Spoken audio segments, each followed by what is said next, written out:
Bienvenue, c'est l'heure des actus.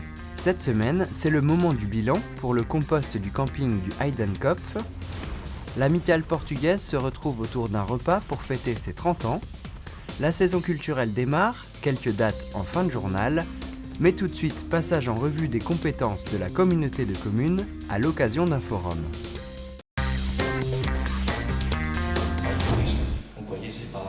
Avant l'été, la communauté de communes organisait un forum pour les nouveaux élus. Tout le monde ne connaît pas chaque domaine concerné par l'intercommunalité, les compétences obligatoires ou optionnelles. L'occasion d'un petit rappel bien utile. Beaucoup de gens m'ont dit on ne savait pas que la communauté de communes exerçait autant de compétences et avait déjà travaillé sur un certain nombre de projets qu'ils ignoraient, quoi. Projets en cours, finances, les sujets sont variés. Après les présentations générales, 3 groupes sont formés. Chaque vice-président présente sa commission. Au niveau de la commission environnement, il y a un élément nouveau, puisque nous allons également nous occuper de la gestion des cours d'eau. Et le vice-président en charge de l'environnement, Hubert Walter, va mener une réflexion avec son équipe pour faire un état des lieux avant de se lancer dans les projets pour la mandature à venir. À l'heure des réformes territoriales, les compétences des communautés de communes devraient encore évoluer. On parle des communautés de communes qui devraient avoir au minimum 20 000, compter au minimum 20 000 habitants. Nous sommes à 24 000, nous sommes un peu au-dessus du seuil, mais je crois que ce sont ces réflexions qui seront menées dans les mois et les années à venir. La communauté de communes du pays de Niederbronn-les-Bains s'occupe aujourd'hui de l'aménagement de l'espace et du développement économique, de la politique sociale, des voies communales de liaison, de l'environnement et enfin, la nouveauté, des cours d'eau. S'ajoutent à cette liste d'autres domaines, comme votre télévision locale, et d'autres pistes sont à venir. Trier ses déchets, papier, carton, c'est devenu une habitude. Certains d'entre vous ont peut-être même opté pour un composteur à la maison où épluchures, restes de repas ou marcs de café font la joie des petits verres. Généralisée sur l'ensemble du territoire de la communauté de communes du pays de Niederbronn-les-Bains, la promotion du compostage bat son plein, tant et bien que le camping du Heidenkopf s'y est mis aussi. Ça a été mis en place à la demande du nouveau propriétaire du camping, Madame Mandel, qui, en prenant contact avec nous pour mettre en place les poubelles, elle en est arrivée à l'idée effectivement de réduire le nombre de poubelles et de mettre en place des composteurs. En place depuis 1 an, il est temps de faire le bilan. Les campeurs se sont-ils approprié le composteur? Y a-t-il des efforts à fournir en matière de tri? Le composteur va subir un brassage complet. Il n'y a pratiquement rien de ce qui ne devrait pas y être. Donc déjà, ça c'est bien, il est quand même bien rempli. Ce qui fait que l'objectif c'est de réduire le volume des déchets résiduels dans les poubelles, quoi. On a pris l'habitude, hein. Même pour trier le papier, le carton et tout ça. Hein. On le fait depuis des années. Quand on rentre à la maison, je dis mince, il n'y a pas de composteur, il faut que je mette tout à la poubelle. Il faut préserver la nature. Hein. Parce que, je sais pas, il ne faut rien jeter, il ne faut pas jeter le pain, rien. Parce qu'il y a des gens qui n'ont rien à manger. Hein. Alors, il faut quand même faire le tri.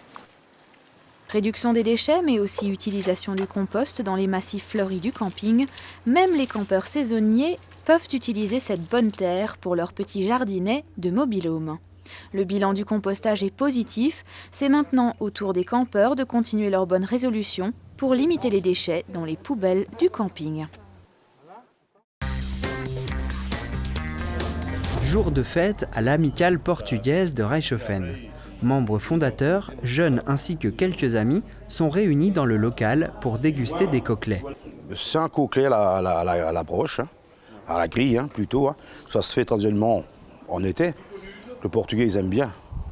Puis avec la sauce spéciale qu'on met par-dessus. Et ça se fait souvent. L'occasion de parler football, c'est d'ailleurs à travers le foot que s'est créée l'association. Bon, à 30 ans, il y avait un fameux championnat d'Europe en football. Nous Les habitants de Réchauffel, ils ont vu pas mal de matchs ensemble et à la fin, on se disait on va quand même organiser quelque chose ensemble. Et donc, ces choses-là, c'est un amical. Ils ont fondé cette amicale en 1984. Les Portugais de l'Amicale ont gardé un lien étroit avec leur pays d'origine, qu'ils viennent de la capitale Lisbonne, de Porto au nord ou de Lagos au sud du pays. Ils aiment passer leurs vacances là-bas. Sur les murs, à côté du drapeau français, le drapeau du Portugal, symbole de la Révolution, appelé la fête des œillets. Il y a eu une révolution au Portugal sans mort, pratiquement il n'y avait pas de mort. C'est une au monde. Et ça, c'était le 23 avril 74.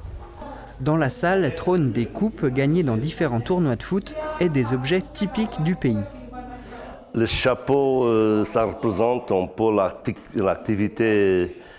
l'activité rurale au Portugal. Bon, les gens, avec le soleil, étaient obligés de se protéger par un chapeau de paille. Donc le petit, c'est pour les hommes, les grands pour les femmes. Le rouge, on disait en portugais, on appelle un cantaro. C'est fait exprès pour transporter le santé cuite qui conserve l'eau fraîche. Et les femmes, ils transportaient de boissons, de l'eau aux hommes pour qu'ils travaillent dans le champ. Et bon, c'est une tradition qu'on veut quand même la garder pour que les jeunes ils apprennent. Avant de se quitter, un petit mot en portugais. Hoje estamos a festejar os nossos 30 anos de fundação desta amicale. Todos juntos vamos tentar confraternizar esta data qui hoje se commémore. Maintenant en français, je dis aujourd'hui on fête notre 30e anniversaire. On fait quelque chose à manger dans lequel la spécialité portugaise, le poulet grillé, le fameux poulet grillé.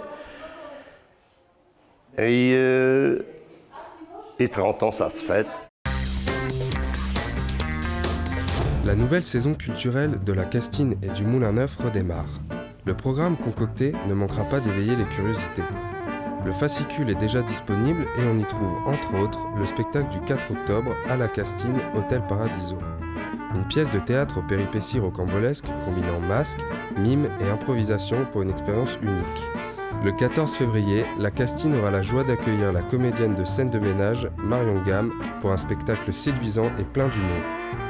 Le Moulin Neuf a préparé pour vous un programme tout en musique avec Murray Head le 28 février.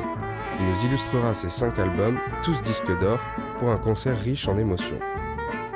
Les incontournables membres de Zebda et leurs invités participeront à la soirée rock le 21 mars pour nous présenter leur nouvel album Comme des Cherokees. Une soirée à faire tomber la chemise. Jeune public, théâtre, danse, musique, la saison 2014-2015 promet d'être variée.